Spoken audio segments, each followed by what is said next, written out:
Hi friends, welcome to WeLearn. UPSCയുടെ previous year ചോദ്യങ്ങൾ discuss ചെയ്യുന്നതിൻ്റെ 13ാമത്തെ വീഡിയോ ആണ്. നമ്മൾ നോക്കുന്നത് ബയോളജിയാണ്. നമ്മുടെ ഒന്നാമത്തെ ചോദ്യം ഇതാണ്: a person with AB blood group is sometimes called as a universal recipient because of the. അതായത് നമുക്കറിയാം, AB ബ്ലഡ് ഗ്രൂപ്പ് ഉള്ള വ്യക്തികൾക്ക് അവർക്ക് ഏത് ബ്ലഡ് ഗ്രൂപ്പുകളും സ്വീകരിക്കാനായിട്ട് സാധിക്കും. അതുകൊണ്ടാണ് നമ്മൾ അവരെ യൂണിവേഴ്സൽ റെസിപ്പിയൻ്റ് എന്ന് വിളിക്കുന്നത്. അങ്ങനെ ഇവർ യൂണിവേഴ്സൽ റെസിപ്പിയൻ്റ് എന്ന് വിളിക്കുന്നത്, അല്ലെങ്കിൽ എല്ലാ രക്തഗ്രൂപ്പുകളും ഇവർക്ക് സ്വീകരിക്കാൻ സാധിക്കുന്നതിൻ്റെ കാരണമാണ് നമ്മുടെ ബേസിക്കലി ചോദ്യം എന്ന് പറയുന്നത്. ഈ ഒരു ചോദ്യത്തിൻ്റെ ഉത്തരത്തിലേക്ക് പോകുന്നതിന് മുമ്പ് എന്താണ് ആൻറ്റിജൻ എന്നും എന്താണ് ആൻറ്റിബോഡി എന്നും ചെറുതായിട്ടെങ്കിലും നമ്മൾ അറിഞ്ഞിരിക്കേണ്ടതായിട്ടുണ്ട്. ബേസിക്കലി ആൻറ്റിജൻ എന്ന് പറയുന്നത് നമ്മുടെ ശരീരത്തിലേക്ക് കടന്നു വരുന്ന ഫോറിൻ സബ്സ്റ്റൻസുകളാണ്. ഇവ നമ്മുടെ ശരീരത്തിലേക്ക് കടന്നു വന്ന് നമ്മുടെ ആരോഗ്യത്തെ ബാധിക്കുന്ന, നമ്മുടെ ഹെൽത്തിനെയൊക്കെ അഫക്റ്റ് ചെയ്യുന്ന ഫോറിൻ സബ്സ്റ്റൻസുകളെയാണ് നമ്മൾ ആൻറ്റിജൻ എന്ന് വിളിക്കാറുള്ളത്. അപ്പോൾ അങ്ങനെയുള്ള ആൻറ്റിജൻസിനെ നമുക്ക് ബേസിക്കലി ഹെട്രോ ആൻറ്റിജൻസ് കാണും. ഹെട്രോ ആൻറ്റിജൻസ് എന്ന് പറഞ്ഞാൽ നമ്മുടെ ശരീരത്തിന് പുറത്തുനിന്ന് വരുന്നവ. അവ ഏതൊക്കെയാണ്? വൈറസുകൾ കാണും, ബാക്ടീരിയാസ് കാണും, പ്രോട്ടോസോവ് കാണും.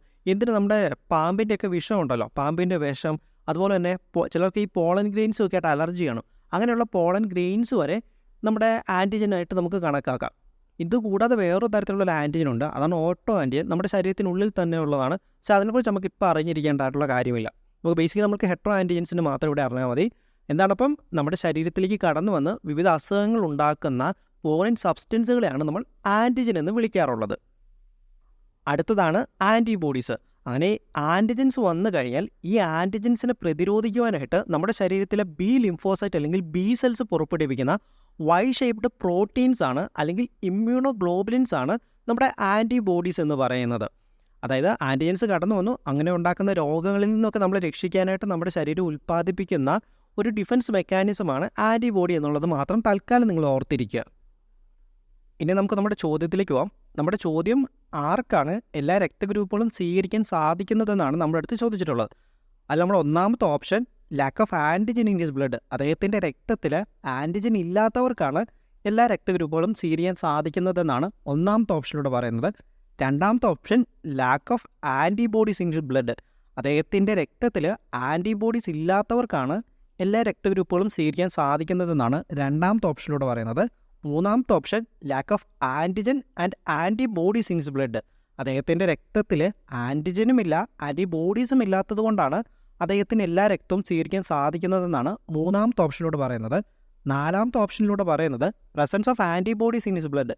അദ്ദേഹത്തിൻ്റെ രക്തത്തിൽ ആൻറ്റിബോഡിയുടെ പ്രസൻസ് ഉള്ളതുകൊണ്ടാണ് അദ്ദേഹത്തിന് എല്ലാ രക്തഗ്രൂപ്പുകളും സ്വീകരിക്കാൻ സാധിക്കുന്നതെന്നാണ് നാലാമത്തെ ഓപ്ഷനിലൂടെ നമ്മുടെ അടുത്ത് പറയുന്നത്.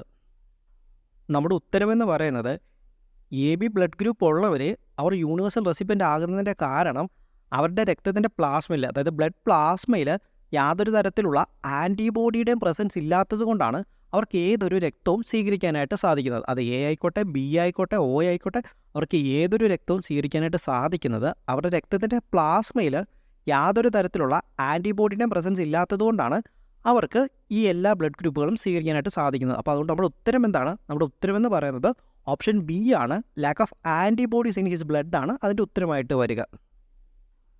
ഇനി നമുക്ക് നമ്മുടെ രണ്ടാമത്തെ ചോദ്യത്തിലേക്ക് പോകാം. നമ്മുടെ രണ്ടാമത്തെ ചോദ്യം ഇതാണ്: which one of the following is A membrane that protect the developing embryo from desiccation. അതായത് നമുക്കറിയാം, നമുക്ക് ഗർഭസ്ഥാവസ്ഥയിൽ ഇരിക്കുന്ന സമയത്ത് ഭ്രൂണമുണ്ട്, അല്ലെങ്കിൽ നമ്മുടെ എംബ്രിയോ ഉണ്ട്. അങ്ങനെയുള്ള എംബ്രിയോനെ അത് ഡെസിക്കേറ്റായി പോകാതെ, അത് വരണ്ടു പോകാതെ സംരക്ഷിക്കുന്ന മെംബ്രെയിൻ ഏതെന്നാണ് നമ്മുടെ അടുത്ത് ചോദിച്ചിട്ടുള്ള ചോദ്യം.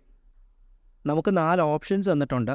ഒന്നാമത്തെ ഓപ്ഷൻ അമ്നിയോൺ, രണ്ടാമത്തെ ഓപ്ഷൻ അലാൻടോയിസ്, മൂന്നാമത്തെ ഓപ്ഷൻ കോറിയോൺ, നാലാമത്തെ ഓപ്ഷൻ യോക്സാക്ക്. ബേസിക്കലി ഇതെല്ലാവരും കേട്ടിട്ടുള്ളതായിരിക്കും. നമ്മുടെ അമ്നിയോട്ടിക് ഫ്ലൂയിഡ് എന്നൊക്കെ പറഞ്ഞിട്ട് എല്ലാവരും കേട്ടിട്ടുള്ള കാര്യമായിരിക്കും. നമ്മൾ ബേസിക്കലി നമ്മുടെ എംബ്രിയോ സിറ്റുവേറ്റ് ചെയ്യുന്നത് അമ്നിയോട്ടിക് ക്യാവിറ്റിയിലാണ്. അമ്നിയോട്ടിക് ക്യാവിറ്റി എന്ന് പറയുന്നത് അതൊരു ഫ്ലൂയിഡ് അമ്നിയോട്ടിക് ഫ്ലൂയിഡ് എന്ന് പറയുന്ന ഒരു ഫ്ലൂയിഡ് ഫില്ല് ചെയ്തിട്ടുള്ള ക്യാവിറ്റിയാണ് അമ്നിയോട്ടിക് ക്യാവിറ്റി. അപ്പോൾ ഇതിലാണ് നമ്മുടെ ഡെവലപ്പായിട്ട് വരുന്ന എംബ്രിയോ ഇരിക്കുന്നത്.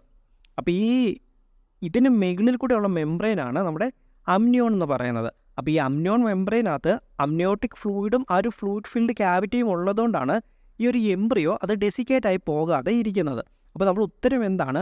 അമ്നിയോൺ ആണ് നമ്മുടെ ഉത്തരം. അമ്നിയോൺ ആണ് ആ ഒരു മെംബ്രെയിൻ എന്ന് പറയുന്നത്.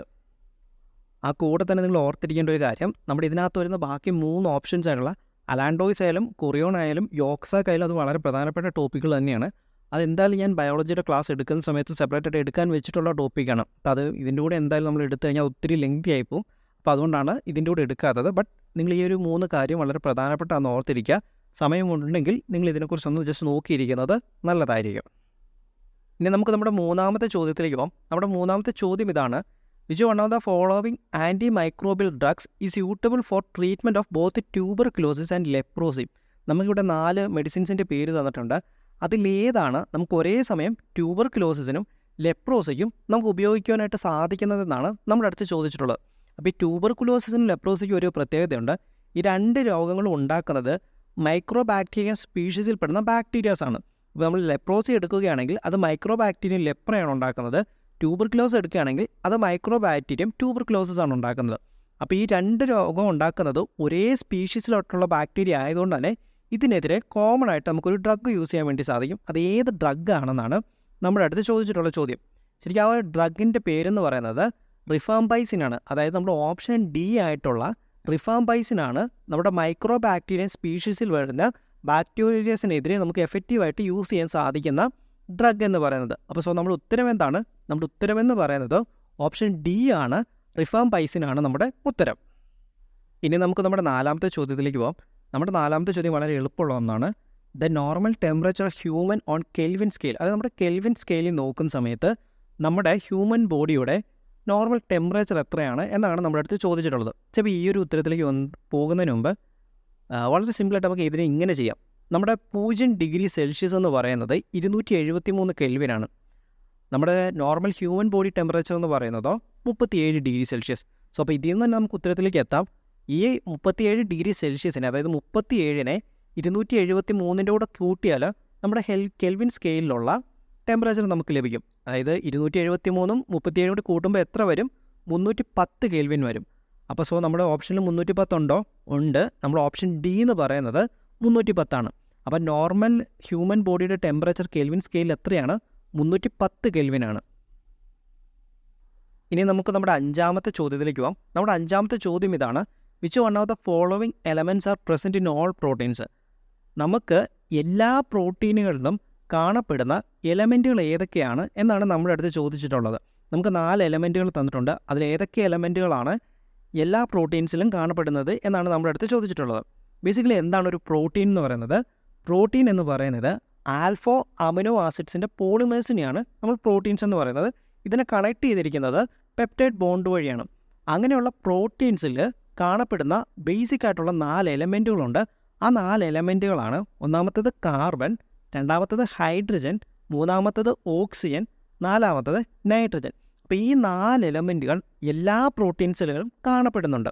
അപ്പോൾ അതുകൊണ്ട് തന്നെ നമുക്ക് നമ്മുടെ ചോദ്യത്തിൽ തന്നിട്ടുള്ള 4 എലമെൻറ്റുകളും ഇതൊക്കെ തന്നെയാണ്. ഒന്നാമത്തേത് കാർബൺ, രണ്ടാമത്തേത് ഹൈഡ്രജൻ, മൂന്നാമത്തേത് ഓക്സിജൻ, നാലാമത്തേത് നൈട്രജൻ. അപ്പോൾ നമുക്ക് തന്നിട്ടുള്ള 4 എലമെൻറ്റുകളും നമ്മുടെ പ്രോട്ടീനിൽ കാണപ്പെടുന്നതാണ്. അപ്പോൾ അതുകൊണ്ട് നമ്മുടെ ഉത്തരം എന്ത് വരും?